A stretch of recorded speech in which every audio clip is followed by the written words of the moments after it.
Assalamualaikum warahmatullahi wabarakatuh. Kembali lagi di channel Cikita Bella. Nah, pada video kali ini kita akan membahas soal-soal UM UGM tahun 2019 khususnya untuk mapel fisika. Nah, video kali ini adalah untuk part 2-nya.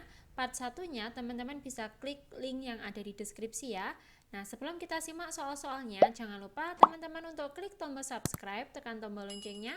Jangan lupa juga like, komen, dan share sebanyak-banyaknya ya. Langsung saja kita simak soal yang pertama. Sebuah silinder berpiston memiliki gas ideal yang volumenya 2 meter kubik. Kita tuliskan dulu yang diketahui, misalkan V1 sama dengan 2 meter kubik, tekanannya 10 pangkat 5 PA dan suhunya 300 Kelvin. Oke, P1-nya sama dengan 10 pangkat 5 PA, suhunya T1 sama dengan 300 Kelvin. Silinder itu kemudian disentuhkan pada tendon kalor yang suhunya dijaga tetap 900 Kelvin. Berarti nilai T2-nya sama dengan 900 Kelvin. Gas menjalani ekspansi pada tekanan tetap sehingga suhunya menjadi 900 Kelvin. Jika perubahan energi internal gas adalah 6 kali 10 pangkat 5 Joule, ini adalah delta U-nya, sama dengan 6 kali 10 pangkat 5 Joule. Maka berapakah kalor yang diserap oleh gas? Berarti yang ditanyakan adalah Q-nya. Nah, di soal tadi di sini ada kata kunci yaitu pada tekanan tetap. Berarti dia mengalami proses isobarik. Di mana proses isobarik energinya atau usahanya W itu sama dengan P kali delta V. Karena tekanannya tetap, volumenya kan berubah. Nah, di sini hanya diketahui nilai volume yang pertama. Berarti kita harus mencari dulu nilai volume yang keduanya. Nah, karena tadi tekanannya tetap, untuk mencari nilai volume kedua, berarti kita bisa menggunakan persamaan V1 per T1 sama dengan V2 per T2. Kita masukkan nilainya, V1-nya itu 2 per T1-nya itu 300 sama dengan V2 yang akan kita cari per T2-nya 900. 300 sama 900 kita coret, berarti sini 3, berarti nilai V2-nya sama dengan 6 meter kubik. Nah, selanjutnya kita masukkan ke persamaan W ini, berarti nilai W-nya sama dengan P-nya itu 10 pangkat 5 dikali delta V-nya 6 dikurangi 2. Berarti nilai W-nya atau usahanya 4 dikali 10 pangkat 5 Joule. Nah, sesuai dengan hukum satu termodinamika, di mana besarnya Q atau kalor itu adalah nilai dari energi dalam ditambah dengan kerja atau usahanya. Nah, tadi sudah diketahui nilainya. Sekarang kita masukkan delta U-nya tadi 6 kali 10 pangkat 5 ditambah W-nya yaitu 4 kali 10 pangkat 5 sama dengan 10 kali 10 pangkat 5 Joule. Nah, inilah nilai Q-nya. Berarti jawaban yang benar itu adalah yang E. Kita lanjut soal nomor 8 ya. Bisa teman-teman pause dulu videonya sebelum kita simak pembahasannya. Sebuah sel surya memiliki efisiensi eta atau seperti huruf N ini. Luas panelnya adalah 40 cm persegi. Kita tuliskan yang diketahui. Luas itu A sama dengan 40 cm persegi. Sama dengan kita jadikan ke meter yaitu 40 kali 10 pangkat min 4 meter persegi, dan panel tersebut menerima sinar matahari dengan intensitas I sama dengan 10 pangkat 3 watt per meter persegi. Sel tersebut menghasilkan arus, nilai I-nya, I arus ya, sama dengan 0,4 ampere dengan tegangan atau V-nya sama dengan 2 volt. Berapakah nilai efisiensinya? Nah, yang ditanyakan nilai efisiensinya. Di mana daya listrik atau P listrik itu sama dengan efisiensi dikalikan daya dari panel suryanya tadi. Di mana daya listrik itu bisa kita cari dengan persamaan V dikali I arus ya yang ini, sama dengan efisiensi, sedangkan panel suryanya itu I intensitasnya dikali dengan A atau luas panel suryanya tadi. Nah, sekarang kita masukkan nilai V-nya itu 2, nilai I arusnya itu 0,4 sama dengan efisiensi dikali intensitasnya 10 pangkat 3 dikali A-nya yaitu 40 kali 10 pangkat min 4 sama dengan ini 0,8 sama dengan efisiensi dikali ini kita coret tinggal pangkat min 1, 40 dikali 10 pangkat min 1 yaitu 4, maka efisiensinya sama dengan 0,8/4, hasilnya yaitu 0,2. Jika dijadikan ke persen berarti dikali 100% yaitu 20%. Nah, inilah efisiensi dari panel surya tersebut. Jadi jawaban yang benar adalah yang B. Kita lanjut soal nomor 9. Bisa teman-teman pause dulu sebelum kita simak pembahasannya. Soal nomor 9, perhatikan wilayah tertutup dalam ruang yang dibatasi oleh suatu permukaan tertutup. Jika garis-garis gaya medan listrik yang menembus masuk pada permukaan itu sama dengan yang menembus keluar, maka misalkan ini ada plat. Nah, di sini tadi dikatakan garis-garis gaya medan listrik yang menembus masuk itu sama dengan yang menembus keluar.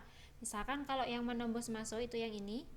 Misalkan yang menembus masuk ini 3, berarti yang keluar juga 3. Nah, maka apa yang terjadi? Dimana ini ada hubungannya sama flux. Flux itu sama dengan E dikali A. Jika garis gaya listrik yang menembus ini sama, maka nilai medan listriknya tetap. Jadi jawaban yang benar itu adalah yang B. Kita lanjut soal nomor 10. Bisa teman-teman pause dulu sebelum kita bahas pembahasannya. Soal nomor 10, dalam sebuah awan mendung, bagian atas awan bermuatan positif dan bagian bawah bermuatan negatif karena induksi oleh muatan bumi. Bagian atas awan bermuatan sebesar plus 40 kolom, sedangkan bagian bawah bermuatan minus 40 kolom. Kita tuliskan dulu yang diketahui, misalkan Q1 sama dengan 40 kolom, Q2 juga 40 kolom. Bila muatan-muatan tersebut terpisah sejauh 2 km, berarti R-nya sama dengan 2 km, atau kalau kita jadikan meter yaitu 2 kali 10 pangkat 3 meter. Berapakah gaya elektronik antara keduanya? Berarti di sini yang bekerja yaitu adalah gaya kolom.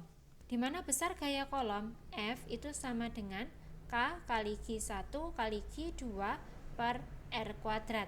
Sama dengan nilai K-nya yaitu 9 kali 10 pangkat 9 dikali Q1-nya tadi 40, Q2-nya 40 per R-nya yaitu 2 kali 10 pangkat 3 kuadrat.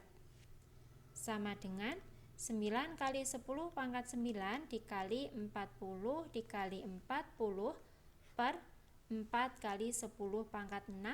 4-nya ini kita coret, sama dengan 9 dikali 4 berarti 36. 36 dikali ini 10 pangkat 9 ditambah ini 10 pangkat 10, 10 pangkat 11 dibagi 10 pangkat 6 itu hasilnya 10 pangkat 5 Newton. Atau kita tuliskan jadinya 3,6 kali 10 pangkat 6 Newton. Nah, inilah gaya kolomnya atau gaya elektronik antara kedua muatan itu. Jadi jawaban yang benar adalah yang C. Kita lanjut soal nomor 11.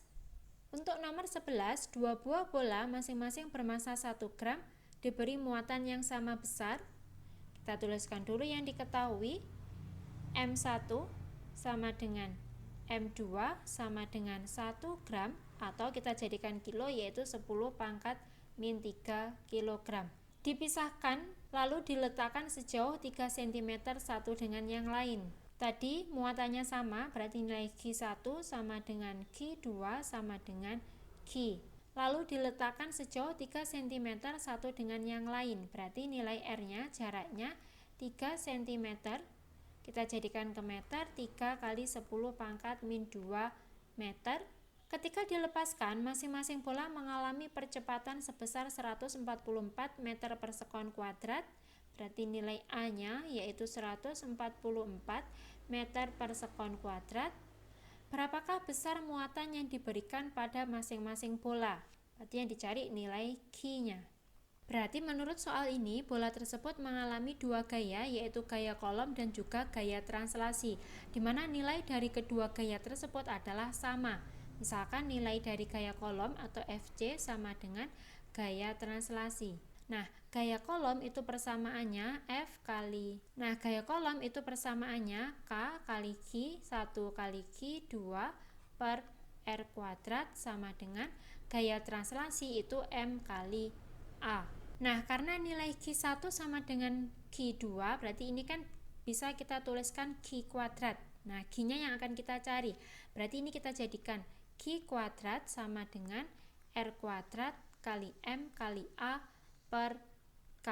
Atau nilai Q-nya sama dengan akar dari R kuadrat kali M kali A per K. Kita masukkan nilai-nilainya sama dengan, nah ini kan ada R kuadrat di dalam akar, R-nya kita keluarkan, dimana nilainya R itu adalah 3 kali 10 pangkat min 2 akar, masanya yaitu 10 pangkat min 3 dikali A 144 per nilai K-nya yaitu 9 kali 10 pangkat 9 sama dengan 3 kali 10 pangkat min 2 akar 144 itu 12 per akar 9 itu 3, ini 10 pangkat min 3 dibagi 10 pangkat 9 itu sama dengan 10 pangkat min 12, kita keluarkan jadinya 10 pangkat min 6. 3-nya kita coret, berarti hasil nilai Q-nya itu 12 kali 10 pangkat min 8 kolom atau 1,2 kali 10 pangkat min 7 kolom. Nah, inilah nilai muatannya. Jadi jawaban yang benar itu adalah yang do. Kita lanjut soal nomor 12. Kawat berarus berada di dalam medan magnet sepanjang 50 cm. Berarti nilai L-nya sama dengan 50 cm. Kita jadikan ke meter, berarti 50 kali 10 pangkat min 2 meter. Arah kawat tegak lurus terhadap medan magnet. Ketika kawat dialiri arus, berarti nilai I-nya sama dengan 10 ampere. Resultan gaya pada kawat terukur sebesar 3 Newton. F-nya itu sama dengan 3 Newton. Berapakah kuat medan magnet yang mempengaruhi kawat berarus itu? Yang ditanyakan adalah B-nya. Nah, nilai gaya pada kawat berarus atau F itu sama dengan B kali I kali L kali sin theta. B itu adalah medan magnet, I adalah kuat arus, L adalah panjang kawat, sin theta itu adalah letak kawatnya. Kita masukkan nilai-nilainya. Nilai F tadi yaitu 3 sama dengan B yang akan kita cari, I 10, L-nya tadi 50 kali 10 pangkat min 2, sin theta karena dia tegak lurus, berarti theta-nya yaitu 90, sin 90 itu 1. Nggak perlu kita tulis, berarti nilai B-nya sama dengan 3 dibagi, ini nolnya kita coret dengan ini, berarti 3 dibagi 5, nilai B-nya sama dengan 0,6 Tesla. Nah, inilah nilai medan magnetnya, jadi jawaban yang benar adalah yang C. Kita lanjut soal yang terakhir, nomor 13. Seberkas cahaya datang sejajar sumbu utama sebuah lensa cembung sehingga dibiaskan mengumpul di titik apinya. Jika di depan lensa cembung itu diletakkan lensa cekung, maka kemungkinan yang terjadi adalah, kalau kita gambarkan menjadi seperti ini lensa cembung, ini lensa cekungnya. Nah, tadi ada cahaya datang sejajar sumbu utama itu yang tengah-tengah ini, berarti cahayanya gini, nah ini datang. Seberkas cahaya sejajar sumbu utama sebuah lensa cembung sehingga dibiaskan mengumpul di titik fokusnya. Misalkan di sini ada titik fokus, setelah cahaya ini datang dia dibiaskan. Nah, berarti dia berkumpul di sini. Nah, selanjutnya cahaya pembiasan dari lensa cembung ini dia akan menjadi sinar datang dari lensa cekung. Berarti ini kalau diteruskan seperti ini. Nah, ini menuju ke sana, ini menuju ke sini. Nah, lensa cembung itu bersifat mengumpulkan cahaya. Jadi ketika ada cahaya yang datang, dia dibiaskan dan dikumpulkan.